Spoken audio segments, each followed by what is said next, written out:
നമ്മളെല്ലാവരും ഉപയോഗിക്കുന്ന ഒരു ടൂളാണ് പെൻസിൽ. എന്താണ് ശരിക്കും പറഞ്ഞാൽ പെൻസിൽ? പെൻസിലിന് 2 പാർട്ടാണുള്ളത് അല്ലേ? ഒന്ന് ലെഡ്, ഒന്ന് അതിനെ കവർ ചെയ്യുന്നൊരു വുഡ്. ലെഡാണ് നമുക്ക് നിറം തരുന്നത്. എന്താണ് ശരിക്കും പറഞ്ഞാൽ ഈ ലെഡ് എന്ന് പറയുന്നത്? Lead is a combination of graphite and clay. ആ ലെഡിനകത്ത് ഗ്രാഫൈറ്റ് ആണ് നമുക്ക് ഡാർക്ക് കളർ തരുന്നത്, ക്ലേ ആണ് നമുക്ക് ഹാർഡ്നെസ് തരുന്നത്. നമസ്കാരം, ഗ്രാവിറ്റി എഞ്ചിനീയേഴ്സ് അക്കാഡമിയിലെ വീഡിയോ ക്ലാസ്സിലേക്ക് സ്വാഗതം. നമുക്ക് ക്ലാസ്സിലേക്ക് പോകാം.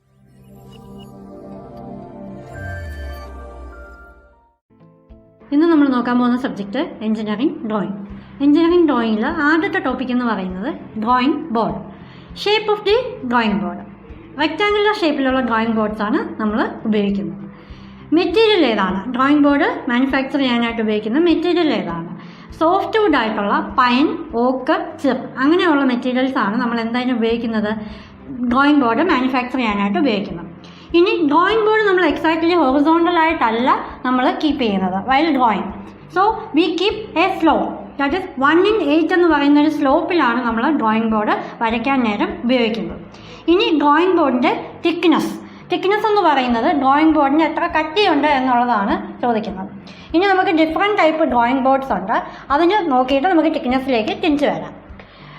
നമ്മൾ ഡ്രോയിങ് ബോർഡിനെ 2 പേരുകൾ ഉപയോഗിച്ച് ഇൻഡിക്കേറ്റ് ചെയ്യും.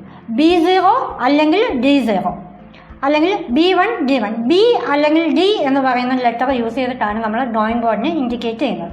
ജനറലി നമുക്ക് 4 ടൈപ്പ് സൈസിലുള്ള ഡ്രോയിങ് ബോർഡ്സ് അവൈലബിൾ ആണ്. ഇപ്പോൾ B0 അല്ലെങ്കിൽ D0 ഡ്രോയിങ് ബോർഡിൻ്റെ സൈസ് എന്ന് പറയുന്നത് 1500 mm × 1000 mm ആണ്. നമ്മൾ മില്ലിമീറ്ററിലാണ് ഡ്രോയിങ് ബോർഡിൻ്റെ സൈസ് പറയുന്നത്. ഇനി B1 അല്ലെങ്കിൽ D1 ഡ്രോയിങ് ബോർഡിൻ്റെ സൈസ് എന്ന് പറയുന്നത് 1000 mm × 700 mm ആണ്. B2 അല്ലെങ്കിൽ D2 എന്ന് പറയുന്ന ഡ്രോയിങ് ബോർഡിൻ്റെ സൈസ് എന്ന് പറയുന്നത് 700 mm × 500 mm ആണ്. B3 അല്ലെങ്കിൽ D3 ഡ്രോയിങ് ബോർഡിൻ്റെ സൈസ് എന്ന് പറയുന്നത് 500 mm × 300 mm ആണ്. ഇനി നമ്മൾ തിക്നെസ്സിൻ്റെ കാര്യം പറഞ്ഞു. B0 ഡ്രോയിങ് ബോർഡ് അല്ലെങ്കിൽ B1 ഡ്രോയിങ് ബോർഡ് ആകുമ്പോൾ അതിൻ്റെ തിക്നെസ് എന്ന് പറയുന്നത് 2.5 cm ആണ്. ഇനി B2 അല്ലെങ്കിൽ B3 എന്ന് പറയുന്ന ഡ്രോയിങ് ബോർഡ് ആണെങ്കിൽ അതിൻ്റെ തിക്നെസ് എന്ന് പറയുന്നത് 1.5 cm ആണ്. ഡ്രോയിങ് ബോർഡിൻ്റെ സൈസ് എളുപ്പത്തിൽ ഓർത്ത് വെക്കാനായിട്ട് നോക്കൂ, ഇവിടെ 1500 mm × 1000 mm ആണ്. D1 ഡ്രോയിങ് ബോർഡ് ആകുമ്പോൾ 1000 mm × 700 mm ആണ്. 1000, 700, 500. അതുപോലെ തന്നെ 350ൻ്റെ ഡബിള് 700, 500ൻ്റെ ഡബിള് 1000.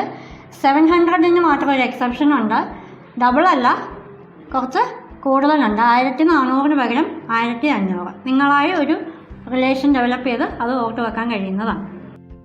അടുത്തതായിട്ട് നമ്മൾ നോക്കാൻ പോകുന്നത് ഡ്രോയിങ് ഷീറ്റ്സ്.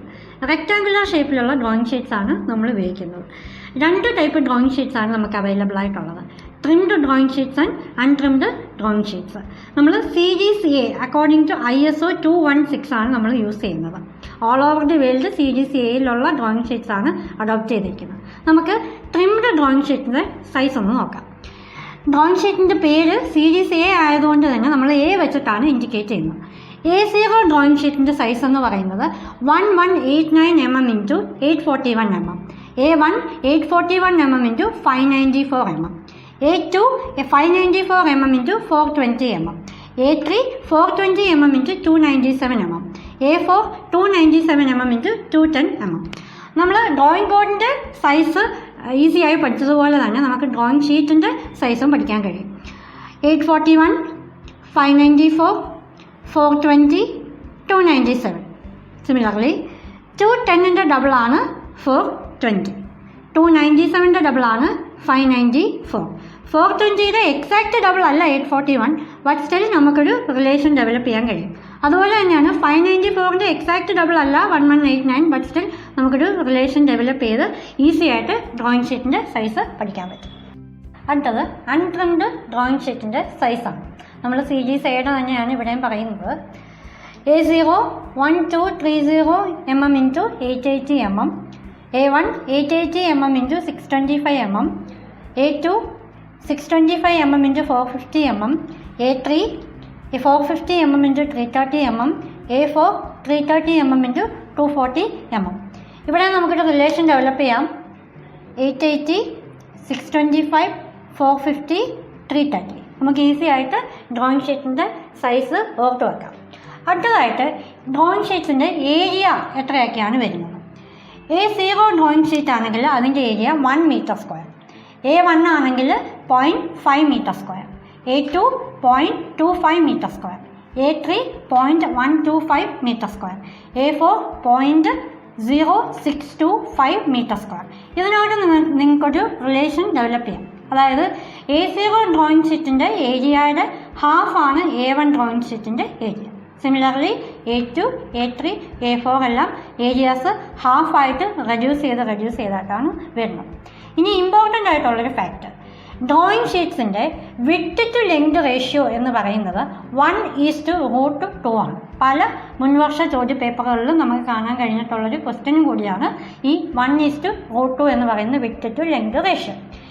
അടുത്തത് ഇമ്പോർട്ടൻ്റ് ആയിട്ടുള്ളതെന്ന് പറയുന്നത് റേഷ്യോ ഓഫ് അഡ്ജസൻറ്റ് ഏരിയാസ്, ഷീറ്റ്സിൻ്റെ ഏരിയാസ് തമ്മിലുള്ള റേഷ്യോ എന്ന് പറയുന്നത് 2:1 ആണ്. ഞാൻ നേരത്തെ പറഞ്ഞു A0യും A1ഉം തമ്മിലുള്ള ഏരിയയുടെ റേഷ്യോ എന്ന് പറയുന്നത് അതിൻ്റെ ഡബിളായിട്ട് ഹാഫായിട്ട് വരുന്നു എന്ന് പറഞ്ഞു. അതുകൊണ്ട് തന്നെയാണ് A1 to A0 എന്ന് ചോദിച്ചു കഴിഞ്ഞാൽ അതിൻ്റെ റേഷ്യോ എന്ന് പറയുന്നത് 2:1 ആണ്.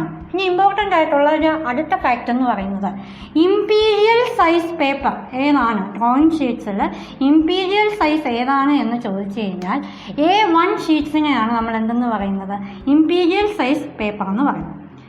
പിന്നീട് ഇമ്പോർട്ടൻ്റ് ആയിട്ട് ഡ്രോയിങ്ങിൽ ചോദിച്ചിരുന്നൊരു ക്വസ്റ്റ്യൻ ആണ്, നമ്മൾ ഏത് ഡ്രോയിങ് ഷീറ്റ് ആണെങ്കിലും അതിനെ ഫോൾഡ് ചെയ്ത് കഴിഞ്ഞാൽ അതിന് വരാവുന്നുള്ള മാക്സിമം സൈസ് എന്ന് പറയുന്നത് A4 ആണ്. അതായത് ഫോൾഡഡ് ഡ്രോയിങ് ഷീറ്റിൻ്റെ സൈസ് ഏതാണ് എന്ന് ചോദിച്ചു കഴിഞ്ഞാൽ A4 ആണ് ഫോൾഡഡ് ഡ്രോയിങ് ഷീറ്റിൻ്റെ സൈസ് എന്ന് പറയുന്നത്. അടുത്ത ടോപ്പിക് എന്ന് പറയുന്നത് നമ്മുടെ ഇമ്പോർട്ടൻ്റ് ആയിട്ടുള്ള എഞ്ചിനീയറിംഗ് ഡ്രോയിങ്ങിലെ ഒരു ടൂളാണ്, അതായത് പെൻസിൽ. എന്താണ് പെൻസിൽ? പെൻസിലിന് 2 കോമ്പോസിഷനാണ് ഉള്ളത്. ഒന്ന് ലെഡ് ആൻഡ് വുഡ്, അതിന് പുറമേ ആയിട്ടുള്ളൊരു വുഡ് കവറിങ്. എന്താണ് ലെഡ് എന്ന് പറയുന്നത്? Lead is a combination of graphite and clay. Graphite ആണ് പെൻസിലിന് ഡാർക്ക് കളർ കൊടുക്കുന്നത്, ക്ലേ ആണ് പെൻസിലിന് ഹാർഡ്നെസ് കൊടുക്കുന്നത്. നമ്മൾ പെൻസിലിൻ്റെ ബ്ലാക്ക്നെസ്സിനെ B കൊണ്ടും ഹാർഡ്നെസ്സിനെ H കൊണ്ടുമാണ് ഇൻഡിക്കേറ്റ് ചെയ്യുന്നത്. പെൻസിലിന് നമ്മൾ ഗ്രേഡ്സിൻ്റെ ബേസിസിലാണ് ക്ലാസിഫൈ ചെയ്യുന്നത്. നമുക്ക് 9H ഗ്രേഡ് മുതൽ 9B ഗ്രേഡ് വരെയുള്ള പെൻസിലാണ് അവൈലബിൾ ആയിട്ടുള്ളത്. 9H, 8H, 7H, 6H, 5H, 4H, 3H, 2H, H and then HB, then B, 2B, 3B, 4B, 5B, 6B, 7B, 8B and 9B. ഇതിൽ 9H എന്ന് പറയുന്ന പെൻസിലായിരിക്കും ഏറ്റവും ഹാർഡസ്റ്റ് പെൻസിൽ, 9B ആയിരിക്കും ഏറ്റവും darkest pencil. അതായത് HBയുടെ ലെഫ്റ്റിലോട്ട് പോകുന്നതും ഹാർഡസ്റ്റ് പെൻസിലും HBയുടെ റൈറ്റിലേക്കുള്ള ഗ്രേഡ്സ് എല്ലാം ഡാർക്കസ്റ്റ് പെൻസിലും ആയിരിക്കും. അടുത്തതായിട്ട് നമുക്ക് പെൻസിലിൻ്റെ 2 യൂസസ് ആണ്. കോണിക്കൽ എഡ്ജ് പെൻസിൽ കോമൺ ആയിട്ട് ഉപയോഗിക്കുന്നത് ലെറ്ററിങ്ങിലാണ്. അതായത് നമ്മൾ ഡ്രോയിങ്ങിൽ എഴുതുന്നതിന് വേണ്ടിയിട്ട് ഉപയോഗിക്കുന്നത് കോണിക്കൽ എഡ്ജ് പെൻസിൽസ് ആണ്. ഇനി ചിസൽ എഡ്ജ് പെൻസിൽ യൂസ് ചെയ്യുന്നത് നമ്മുടെ തിൻ ലൈൻസ് വരയ്ക്കാനായിട്ടാണ്. ഇത്രയുമാണ് പെൻസിലിനെ പറ്റി നമുക്ക് സിവിൽ എഞ്ചിനീയറിംഗ് ഡ്രോയിങ്ങിൽ പഠിക്കാനുള്ളത്. എഞ്ചിനീയറിംഗ് ഡ്രോയിങ്ങിൽ ഇമ്പോർട്ടൻ്റ് ആയിട്ടുള്ള വേറൊരു ടോപ്പിക്കാണ് എഞ്ചിനീയറിംഗ് സ്കെയിൽ സെറ്റ്.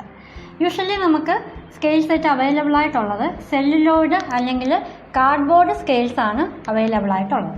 സ്കെയിൽ സെറ്റിൽ നമുക്ക് 8 സ്കെയിലാണ് അവൈലബിൾ ആയിട്ടുള്ളത്. ഇനി ഈ സ്കെയിൽ സെറ്റിൽ നമ്മൾ ഒരിക്കലും ഇതിനൊരു റൂളറായിട്ടല്ല ഉപയോഗിക്കുന്നത്, നമ്മൾ സ്കെയിൽ ചെയ്ത് ട്രാൻസ്ഫർ ചെയ്യാൻ വേണ്ടിയിട്ട് മാത്രം ഉപയോഗിക്കുന്ന ഒരു ഡിവൈസാണ് എഞ്ചിനീയറിംഗ് സ്കെയിൽ സെറ്റ് എന്ന് പറയുന്നത്. നേരത്തെ പറഞ്ഞു നമുക്ക് 8 സ്കെയിൽ സെറ്റ്സ് ആണ് അവൈലബിൾ ആയിട്ടുള്ളതെന്ന് പറഞ്ഞു. സ്കെയിൽ സെറ്റിന് നമ്മൾ M എന്ന് പറയുന്ന ലെറ്റർ കൊണ്ടാണ് ഇൻഡിക്കേറ്റ് ചെയ്യുന്നത്. അങ്ങനെയാണെങ്കിൽ നമുക്ക് M1, M2, M3, M4, M5, M6, M7, M8 അങ്ങനെ 8 സ്കെയിൽ സെറ്റുകളാണ് ഉള്ളത്. ഇനി സ്കെയിലിൻ്റെ ഒരു എൻഡിൽ നമുക്ക് ഒരു സ്കെയിലും മറ്റേ എൻഡിൽ നമുക്ക് വേറൊരു സ്കെയിലുമാണ് കാണാൻ കഴിയുന്നത്. അങ്ങനെയാണെങ്കിൽ നമുക്ക് സ്കെയിൽ സെറ്റിൽ സ്കെയിൽ വാല്യൂസ് ഏതൊക്കെയാണെന്ന് നോക്കാം. M1 എന്ന് പറയുന്ന സ്കെയിലിൽ ഒരു സൈഡിൽ 1:1 ആണെങ്കിൽ മറ്റേ സൈഡിൽ 1:2 ആണ്. M2 1:2.5 1:5, M3 1:10 1:20, M4 1:50 1:100, M5 1:200 1:500, M6 1:300 1:600, M7 1:400 and 1:800, M8 1:1000 1:2000.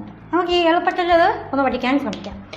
നമ്മൾ സ്കെയിൽ 1 വാല്യൂസും സ്കെയിൽ 2 വാല്യൂസും നോക്കിയാൽ നമുക്കറിയാൻ പറ്റും സ്കെയിൽ 1 വാല്യൂവിൻ്റെ ഡബിളാണ് scale 2 value except in the case of M5. M5 സ്കെയിലിൽ മാത്രം 1:200ഉം 1:500ഉം ആണ്. ബാക്കി എല്ലാത്തിലും ഫസ്റ്റ് സ്കെയിലിൻ്റെ ഡബിളാണ് സെക്കൻഡ് സ്കെയിലിൽ വരുന്നത്.